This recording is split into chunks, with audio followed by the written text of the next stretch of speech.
Hello everyone, and thank you for clicking on the Literacy Volunteers of Harrison County YouTube channel. We're a nonprofit United Way agency, and we offer these videos to you to use for educational purposes. We would love for you to like them, hit the thumbs up button below, subscribe to our channel, share them with your friends. Today we're continuing on with our lessons on learning to read. This is lesson number 4 on reading comprehension. And what we need to know that understanding what you are reading is essential to becoming a good reader. There's no point in trying to read if you don't understand what you're reading. So we're going to work some on that, some reading comprehension questions today. I'm going to be reading this book called Crabby Pants by Julie Gassman. And if you notice down here, it says illustrated by Richard Watson. Illustrated just means that he drew the pictures. She wrote the story, but he drew the pictures. So it was kind of, they worked together like a team. So let's look at, this is Crabby Pants. This is Roger. He gets crabby a lot.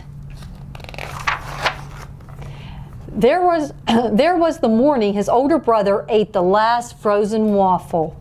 Roger was stuck eating cereal, so Roger got crabby. Then there was the day Roger's class was supposed to go to the zoo. We cannot go to the zoo in a thunderstorm, his teacher said, so Roger got crabby. And what about the day he fell asleep waiting for his favorite TV show to come on? His mom let him sleep through the whole thing. There was only one thing to do: get crabby. You shouldn't be such a crabby pants, his older brother said. That made Roger even crabbier. And then over here it says, I am not crabby, I am not crabby. He's writing on the board. See him there? Before he knew it, Roger was sitting in the naughty chair. I am not crabby, I am not crabby. There he is, sitting in the naughty chair. Roger thought about what his brother had said and something clicked. Crabby pants. Roger thought of all the times he was crabby. What did they all have in common?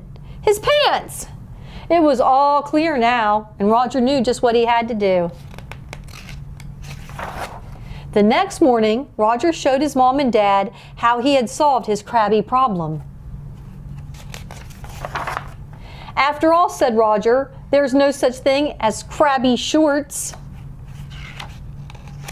So what he did was he cut his crabby pants and made them crabby shorts. But Roger's mom and dad were not happy, and soon Roger was crabby again. There he is, back in the naughty chair. Maybe it wasn't my pants that were the problem, he thought. That night, Roger decided to take care of the crabby pants problem once and for all. The next morning, Roger's family discovered what he had done. Isn't this great? Now no one will ever get crabby again. He cut all of their pants. But he was wrong. There he is, back in the chair. All right, so we're going to look at some questions to help aid our reading comprehension. There's just a few of them. We're going to go back to our bullseye that we talked about before, and this is the bullseye of learning, and we're going to try to get our arrows to hit the bullseye with all 7 correct questions, okay? So what did Roger's older brother do that made him crabby? Do you remember? I think he ate his last frozen waffle. Right? So what did Roger have to do? He had to eat cereal. That made him crabby. Why couldn't Roger's class go to the zoo? Do you remember? There was a thunderstorm, so they couldn't go to the zoo. Where did Roger end up because he was crabby? This is where he spends a lot of time, right? The crabby chair. That's where, the naughty chair, because he was being crabby. Or I guess we could call it the crabby chair. What did all of the times Roger was being crabby have in common? And he thought about it and he said, I was wearing the same pants. That's what they all had in common. What was Roger's solution to his problem? He was going to fix it. He just made them all shorts. He cut all of his pants into shorts so he couldn't be crabby. What made Roger's mom angry? The fact that he did that he cut all of his pants up. Would your mom be angry if you cut all of your pants and made them into shorts? And then what happened at the end of the story? He cut all of his family's pants up into shorts, and his mom got mad, and he ended up in the naughty chair again, right?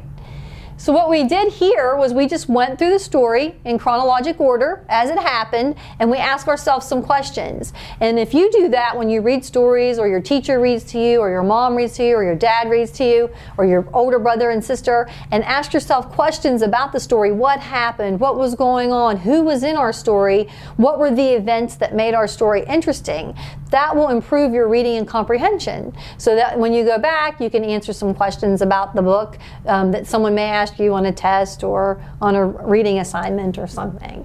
So today we looked at reading and comprehension. Our last lesson is coming up on learning to read in fluency, and we would love for you to click on the like button below and to share our videos. Thank you.